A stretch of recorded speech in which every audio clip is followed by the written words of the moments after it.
ఆరాధనకు సహాయకరంగా దేవుని గ్రంథంలో మాట చదువుకున్నాం.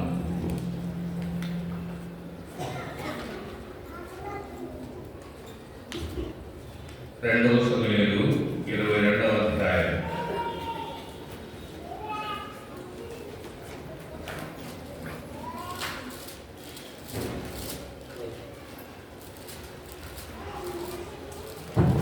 రెండవ సమూయేలు 22వ అధ్యాయము 17, 18, 19 కలిసి చదువుకుందాం. ఉన్నత స్థలము నుండి చెయ్యి చాపి ఆయనను పట్టుకొని మహాజలరాశిలో నుండి తీసెను. బలవంతులకు వాడు నన్ను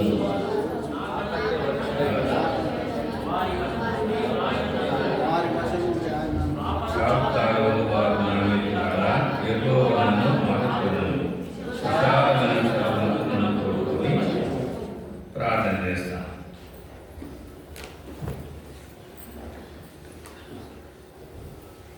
ప్రేమ కలిగిన మా పరలోకపు తండ్రి, మీ పాదాలకు వందనాలు.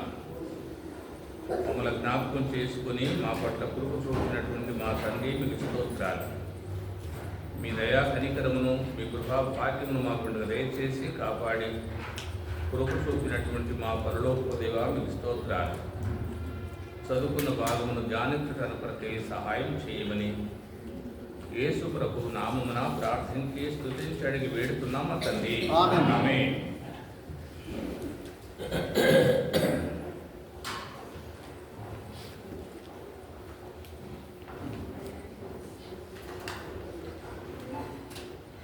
కాబట్టి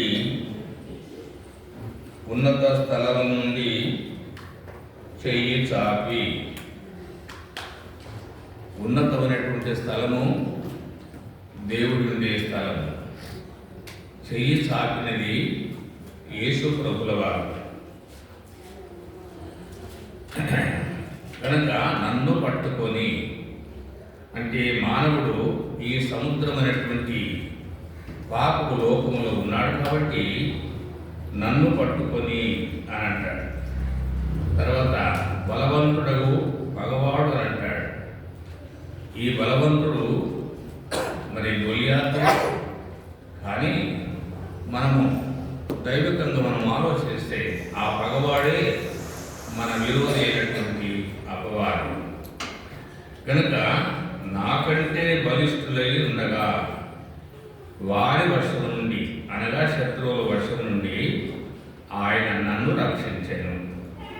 19 ఆపత్కాలమందు వారు నా మీదికి రాగా యెహోవా నన్ను ఆదుకొనెను. కనుక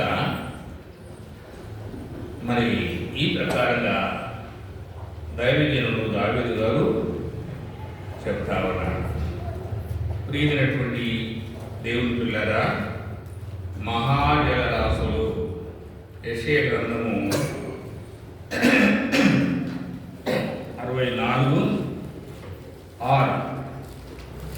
64వ అధ్యాయము 6వ వచనం. మేమందరము అపవిత్రుల వంటి వారమైతిమి, మా నీతి క్రియలన్నీ మురికి గుడ్డల వలనాయి. మేమందరము ఆకు వలె వాడిపోతుంది, గాలివాన కొట్టుకొని పోవునట్లుగా మా దోషములు మమ్మను. కాబట్టి ప్రియమైనటువంటి వారడా, మహాజలరాశులు అంటే మన పాపమును బట్టి మనం కొట్టుకుపోయినటువంటి వారముగా కనపడతా ఉన్నాం. గనక ఇక్కడ ఆయన చెయ్యి చాపి అనగా ఆయన చెయ్యి అంటే ఏమిటి చూడండి. యెషయా గ్రంథము 53:1-2. యెషయా గ్రంథము 53వ అధ్యాయము 1వ వచనము 2వ వచనం. నేను తెలియజేసిన సమాచారము ఎవడు నమ్మిను? యెహోవా బాహువు ఎవరికి బయలుపరచబడెను? కనుక ఆ బాహువే ఆయన చెయ్యి, ఆయనే యేసు ప్రభుల వారు. కాబట్టి ప్రియమైనటువంటి వారలారా, చూడండి 98వ కీర్తన 1వ వచనం. 98వ కీర్తన 1వ వచనం. యెహోవా ఆశ్చర్యకార్యములు చేసి ఉన్నాడు, ఆయన గూర్చి కొత్త కీర్తన పాడుడి. ఆయన దక్షిణ హస్తము, ఆయన పరిశుద్ధ బాహువు ఆయనకు విజయం కలుగజేసి ఉన్నది. కాబట్టి ఆ బాహు ఆయన హస్తము లేదా ఆయన చెయ్యి ఆదుకున్నట్టుగా మనం చూస్తున్నాం. కనుక ఇక్కడ సమూయేలు గ్రంథంలో చూస్తే మరి చెయ్యి చాపి మహాజలరాశుల్లో నుండి నన్ను తీసుకొని, కనుక యేసుక్రీస్తు ప్రభుల వారు ఈ లోకానికి వచ్చి మనం ఉన్నటువంటి అగాధ జలముల్లో నుండి ఆయన మనల్ని పైకి తీసినాడు. 69వ కీర్తన 2వ వచనం. కీర్తనలు 69:2. నిలుక ఇయ్యని అగాధమైన దొంగ ఊపిలో నేను దిగిపోతున్నాను, అగాధ జలములలో నేను దిగబడి ఉన్నాను. కనుక ఈ ప్రకారంగా మానవుడు ఈ జలాలనేటువంటి పాపములు దిగబడి ఉన్నాడు, ఈ లోకములో ఉన్నాడు. మనకింత అర్థం కావడానికి 40వ కీర్తన 2వ వచనం. 40వ కీర్తన 2వ వచనం. నాశనకరమైన గుంటలో నుండి, జగటగల దొంగ ఊపిలో నుండి ఆయన ఈ లోకానికి మహాజలరాశులో నుండి అనగా ఈ లోకంలోకి వచ్చి ఆయన మనం నాశనకరమైనటువంటి గుంటలో ఉన్నటువంటి మనల్ని ఆయన మనల్ని లేవనెత్తినాడు. కాబట్టి లేవనెత్తినాడు. ప్రియమైనటువంటి సోదరులారా, లేవనెత్తినటువంటి దేవుడు చూడండి 2 కొరింథీ 5వ అధ్యాయము 21వ వచనంలో అంటాడు, ఆయన మనకు మధ్యవర్తిగా ఉన్నాడు. చదవండి 5:21. ఎందుకనగా ఆయన యందు దేవుని నీతి అగునట్లు పాపమెరుగని ఆయన మన కోసము అంటే యేసుక్రీస్తు ప్రభుల వారు పాపమెరుగనటువంటి ఆయనను మన కొరకు పాపముగా చేయబడ్డాడు. ఆయన ఆత్మస్వరూపి అయినటువంటి దేవుడు శరీరుడుగా ఈ లోకానికి వచ్చినాడు. కానీ అది పాప శరీరము కాదు. కాబట్టి ఆయన మనల్ని విడిపించడానికి ఆయన రక్తమాంసంలో పాల్వాడుగా చేయబడ్డాడు. మరణ భయం చేత దాస్యానికి లోబడినటువంటి మనల్ని విడిపించడానికి హెబ్రీ పత్రిక 2:14-15 ఆ మాట కనబడుతుంది. మరణ భయం చేత ఈ లోకంలో ఉన్నటువంటి వాటికి మనం లోపడ్డాం, వాటికి మ్రొక్కిన గనక అగాధములు మనం పడిపోయినా. అయితే మానవుని విడిపించడానికి ఆయనకు సంబంధించినటువంటి వాడే కావాలి. ఒక వస్తువు కుదబెడితే విడిపించేటువంటి వారు కుదబెట్టినటువంటి వాడు లేకపోతే వారికి సంబంధించినటువంటి బంధువులే కావాలి. కనుక కుదోబెట్టింది ఆదాము, రెండవ ఆదాము అనేటువంటి యేసుప్రభుల వారు ఆయన రక్తమాంసములతో ఈ లోకానికి వచ్చినాడు. ఇప్పుడు చదవండి హెబ్రీ పత్రిక 2:14-15. కాబట్టి ఆ పిల్లలు రక్త మాంసములు గలవారైనందున ఆ ప్రకారమే మరణము యొక్క బలము గల వానిని అనగా అపవాదిని. కనుక ఆ బలవంతుడు ఎవడంటే అపవాది. మరణం ద్వారా నశింపజేయుటకు జీవిత కాలమంతా మరణ భయము చేత దాస్యమునకు లోబడిన వారిని విడిపించుటకును. మనం బ్రతుకంతా దాస్యానికి లోబడ్డా. ఈ మాట వినకపోతే, ఈ పని చేయకపోతే ఇంకేమన్నా పాటు చేస్తాడేమని మరణ భయానికి లోబడినటువంటి మనల్ని ఆయనకు కూడా రక్తమాంసంతో పాలువాడు. ఆ దాస్యం నుంచి విడిపించడానికి ఆయన మనకు పాలువాడుగా ఈ లోకానికి అవతరించినాడు. కనుక ఆయన శరీరంగా వచ్చినాడు, మన రక్తము మన శరీరము ధరించుకొని వచ్చినాడు. కానీ మన శరీరము పాపం చేస్తుంది, కానీ ఆయన పాపం చేయకుండా ప్రత్యేకంగా ఉన్నటువంటి గొప్ప ఆయన. కాబట్టి ప్రియమైనటువంటి వాళ్ళగా ఆయన మన కొరకు పాపముగా చేయబడ్డాడని కొరింథీ పత్రికలో మనం చూసినాం. గలతీ పత్రిక 3:10. గలతీ పత్రిక 3:10. ధర్మశాస్త్రము విధించిన క్రియలకు సంబంధులకు శాపమునకు లోనై ఉన్నారు. ఎందుకు? ధర్మశాస్త్ర గ్రంథమందు రాయబడిన విధులన్నీ చేయుటయందు నిలకడగా ఉందని ప్రతి వాడును శాపగ్రస్తుడు అని రాయబడిన 8వ దేవుడు విశ్వాస మూలముగా అన్యజనులను నీతిమంతులుగా తీర్చునని లేఖనము ముందుగా చూచి యందు అన్యజనులందరూ ఆశీర్వదింపబడుదురు. కనుక పోయినటువంటి వాళ్ళగా ఈయన యందు అనగా అబ్రహాము యందు అని అక్కడ రాసి ఉంది. అబ్రహామునకు సువార్త ముందుగా ప్రకటించారు. ఆయన ద్వారా అందరూ రక్షించబడతారంటాడు. తర్వాత ఇప్పుడు 14 చదవండి. 13-14 కలిసి ఉంటాడు. ఆత్మను కూర్చిన వాగ్దానము విశ్వాసమూలమున మనకు లభించున్నట్లు అబ్రహాము పొందిన ఆశీర్వచనము క్రీస్తు యేసు ద్వారా అన్యజనులకు కలుగుటకై క్రీస్తు మన కోసము శాపమై మరణ ధర్మశాస్త్రం యొక్క శాపము నుండి విమోచించెను. చాలు. కనుక ధర్మశాస్త్రం నుండి మనల్ని విమోచించినాడు. ధర్మశాస్త్రము పాపము చూపిస్తుంది, కానీ పాపము తీసివేసేది కాదు. అయితే ఆయన తీసివేసిన కొరకై ఆయన మన కొరకు శాపగ్రస్తుడుగా చేయబడ్డాడు. ఆయన మన కొరకై శాపముగా చేయబడ్డాడని దేవుడు వాక్యంలో వ్రాయబడింది. రోమీయులకు రాసిన పత్రిక 4:25 ఆయన మన అపరాధముల కొరకు అప్పగించబడ్డాడు అని అన్నాడు. అనగా అప్పగించబడ్డాడు అనేటువంటి మాట మరణించినాడు, సమాధి చేయబడ్డాడు, తర్వాత ఏమంటాడు? అప్పగించబడి నీతిమంతులుగా చేయటానికి కొరకు ఏమండి మన అపరాధముల నిమిత్తము అప్పగించబడి నీతిమంతులుగా చేయటానికి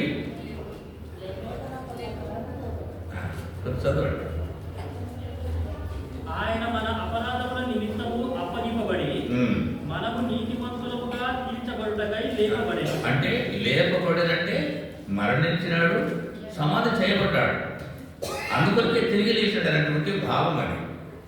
కనుక మన అపరాధముల నిమిత్తం అప్పగించబడ్డాడు అనగా ధర్మశాస్త్రానికి లోబడినటువంటి మనల్ని విడిపించడానికి మన కొరకు అప్పగించబడ్డాడు. ఆ ధర్మశాస్త్రం నుంచి విడిపించడానికి మరణించినాడు, సమాధి చేయబడ్డాడు. మన విశ్వాసమున నీతిమంతులుగా చేయబడటానికి కొరకై ఆయన లేపబడ్డాడు. కాబట్టి ప్రియమైనటువంటి దేవుని పిల్లరా, ఈ ప్రకారంగా మన కొరకు మన దేవుడు ఈ ప్రకారంగా చేయబడ్డాడు. 2 సమూయేలు 22:18, 22వ అధ్యాయం 18 వచనం. బలవంతులకు పగవారు నన్ను ద్వేషించువారు. అమ్మా, బలవంతులకు పగవారు. బలవంతులకు పగవారు. కనుక ఆ బలవంతుడే ఇప్పుడు ఈ గ్రంథంలో చూసిన ప్రకారంగా గొలియాతు. దావీదుకున్నటువంటి శత్రువులు వారి బలవంతులు. కనుక ప్రియమైనటువంటి సోదరీ సోదరులారా, ఆ సైన్యము కనుక వారందరూ మనకు విరోధి అయినటువంటి అపవాది, వాని యొక్క సైన్యము అని మనకు జ్ఞాపకం చేస్తూ ఉంటుంది. కనుక మనలను అలాంటి బలవంతుల నుండి, చేతుల నుండి ఆయన మనల్ని విడిపించినాడు. 19వ వచనం. ఆపత్కాలమందు వారు నా మీదికి రాగా యెహోవా నన్ను ఆదుకొనెను. విశాలమైన స్థలమునకు నన్ను తోడుకొని వచ్చెను. మళ్ళీ చదవండి. ఆపత్కాలమందు వారు నా మీదికి రాగా యెహోవా నన్ను ఆదుకొనెను. కాబట్టి ఆయన మనల్ని ఆదుకునేటువంటి దేవుడు, మనకు సహాయం చేసేటువంటి దేవుడు. నన్ను ఆదుకొనెను, తర్వాత విశాలమైన స్థలమునకు నన్ను తోడుకొని వచ్చెను. విశాలమైన స్థలమునకు నన్ను తోడుకొని వచ్చాను. ప్రియమైనటువంటి వాళ్ళగా, ఈ ప్రకారంగా మనము దేవుని వాక్యాన్ని జ్ఞాపకం చేసుకున్నాం. దాన్ని మనము ఆధారం చేసుకొని ప్రభును స్తుతించి ఆరాధిస్తాం. కనుక ఇక్కడ మరి మళ్ళీ చెప్తుందాం. ఉన్నతమైన స్థలము నుండి అంటే ఉన్నతమైన స్థలములో ఉన్నటువంటి వారు మన దేవుడు. చెయ్యి చాపి ఆయన వారు, ఆయనే యేసుప్రభుల వారు.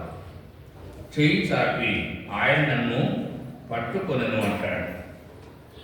నన్ను పట్టుకొని మహాజలరాశుల నుండి తీసినాడు అంటాడు. ఆ జలరాశులే పాపం. ఆ పాపం నుంచి మన దేవుడు యేసుప్రభుల వారు, ఆ బాగు యేసయ్య, ఆ యేసయ్యనే బాగు. ఆయన చెయ్యి మనల్ని పట్టుకొని మనల్ని పైకి తీసినాడు. కీర్తన 40 కీర్తన మనం చూసినాం.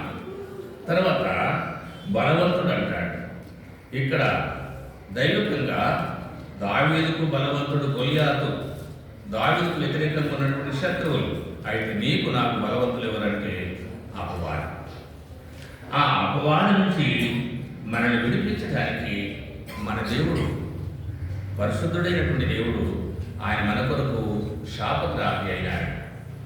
ఆయన మన కొరకై అప్పగించబడ్డాడు, సమాధి చేయబడ్డాడు, నీతిమంతులుగా చేయటానికి కొరకై లేపబడ్డాడు. చివరిగా ఆయన నన్ను విశాలమైన స్థలంలోకి తీసుకొచ్చినాడు. ఆ విశాలమైనటువంటి స్థలమే ఆయన స్వరక్తం ఇచ్చి సంపాదించినటువంటి సంఘము, లేదా ఆయన ఇల్లు, ఆయన మందిరం. కనుక ఈ ప్రకారంగా ఆయన మనల్ని తీసుకొని వచ్చినాడు.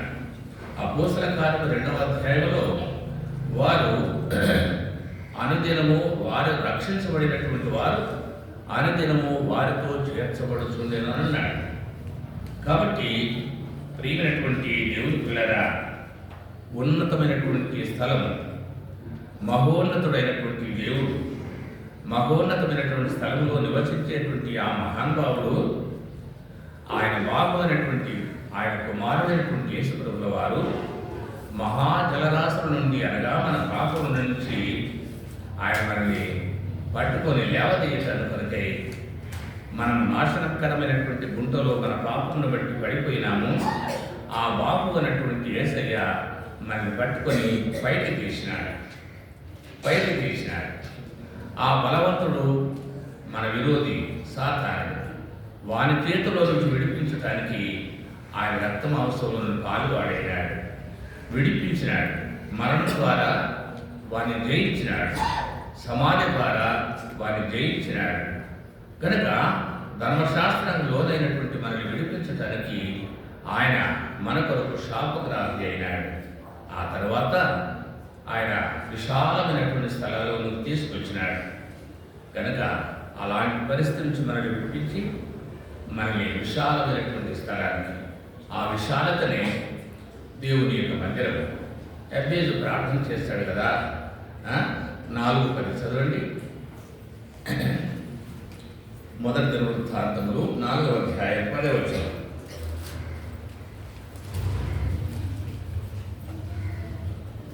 యెహోవా ఇశ్రాయేలుల దేవుని గూర్చి మొర్రపెట్టి, నీవు నన్ను నిశ్చయంగా ఆశ్రయించి నా సరిహద్దును విశాలపరిచి నీ చెయ్యి నాకు తోడుగా ఉండి దయచేసి నాకు కీడు రాకుండా దాని నుండి నన్ను తప్పించుము అని ప్రార్థింపగా దేవుడు అతని మనవి చేసిన దాన్ని అతనికి దయచేసెను.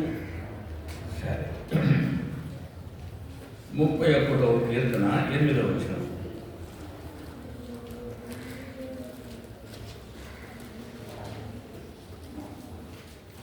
నీవు శత్రువుల చేతలను చెరపట్టలేదు, విశాల స్థలమునకు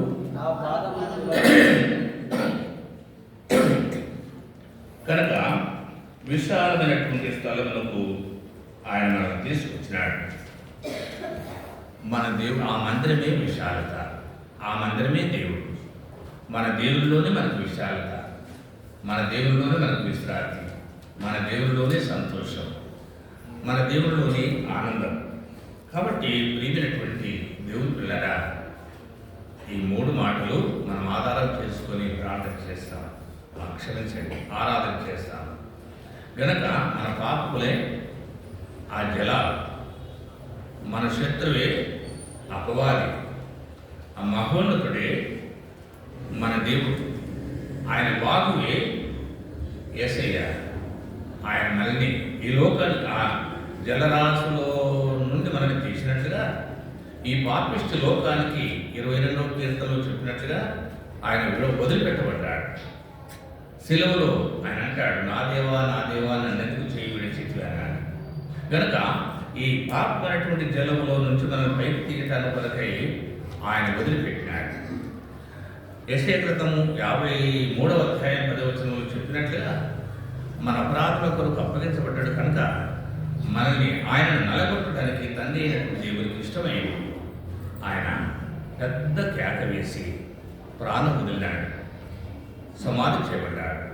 మనల్ని నీతిమంతులుగా చేయడానికి కొరకు లేపబడ్డాడు. మన విరోధి అపవాది మరణము ద్వారా వారిని నశింపజేసినాడు. జీవిత కాలమంతా మరణ భయం చేత దాస్యానికి లోబడిన మనల్ని విడిపించినాడు, విశాలమైన స్థలానికి తీసుకొచ్చినాడు. కనుక ఆ విశాలమే ఆయన దేవుడు, ఆ విశాలమే ఆయన మందిరం, మందిరమే ఆయనే మందిరం. కనుక ఆయనలో మనకు విశ్రాంతి, ఆయనలో మనకు విశాలత. కాబట్టి చివరిగా ఒక మాట చదువుకొని ఆరాధన చేస్తాం. అపోస్తుల కార్యములు 2వ అధ్యాయం. అపోస్తుల కార్యములు 2వ అధ్యాయం.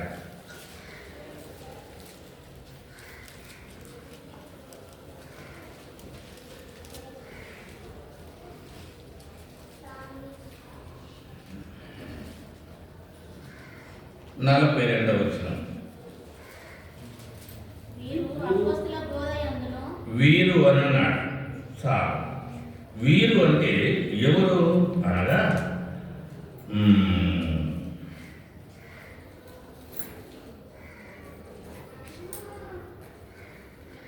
40వ వచనం. మూర్ఖులకు ఈ తరము వారికి వారికి వేరైనటువంటి వారు వీరు. 43వ వచనం. అప్పుడు ప్రతి వానికిని భయం కలిగెను. ఉమ్. మరియు అనేక మహత్కార్యములను సూచకక్రియలను అపోస్తలుల ద్వారా జరిగెను. సరే, 43 కాదు, 44. విశ్వసించిన వారందరూ అనగా యేసు ప్రభువును అంగీకరించినటువంటి వారందరూ కూడి తమకు కలిగినదంతయు ఆ. సమష్టిగా ఉంచుకొనిరి. 45. ఇదియుగాక వారు తమ చరాస్థిరాస్తి 46 చదవండి. మరియు అనేక మనస్కులైన ప్రతిదానము వారి ఏక మనస్సు వారి యొక్క మనసు గల ప్రతి దినము దేవాలయంలో తప్పక కూడుకొనుచు ఇంటింటా రొట్టె విచ్చుచు దేవుని స్తుతించుచు ప్రజలందరి వలన దయ పొందిన వారై కాబట్టి 42లో వీరు అన్నారు. 40లో మూర్ఖులకు వేరైనటువంటి వారు. వీరు సంఘంలో చేర్చబడ్డారు. చేర్చబడినటువంటి వారు 47లో ఆనందముతోనూ నిష్కపటమైన హృదయముతోనూ ఆహారం పుచ్చుకొనుచుండిరి. మరియు ప్రభు రక్షణ పొందుతున్న వారిని అనుదినము వారితో చేర్చుచుండెను అంటాడు. కనుక వారే సంఘం, ఆ సంఘమే ఆ దేవుడు. కనుక నాయందు మీరు, మీ యందు నేను అని అంటాడు. కాబట్టి ఆయనలో మనల్ని చేర్చినాడు. చేర్చబడినటువంటి వారు ఈ చెప్పుకున్నటువంటి మాటలు మనం జ్ఞాపకం చేసుకుని ప్రభును ఒకరి తర్వాత ఒకరము ప్రభును స్తుతించి ఆరాధిస్తారు అన్నారండి.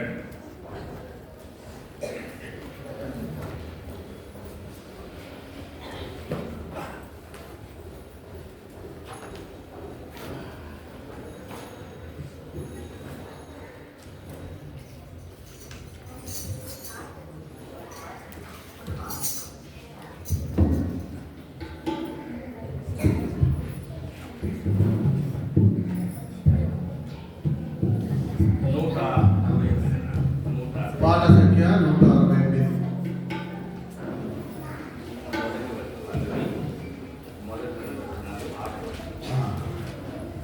పాత బుక్కులో 166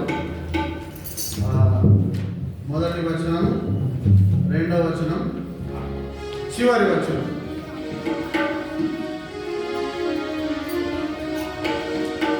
నా ప్రాణమా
సా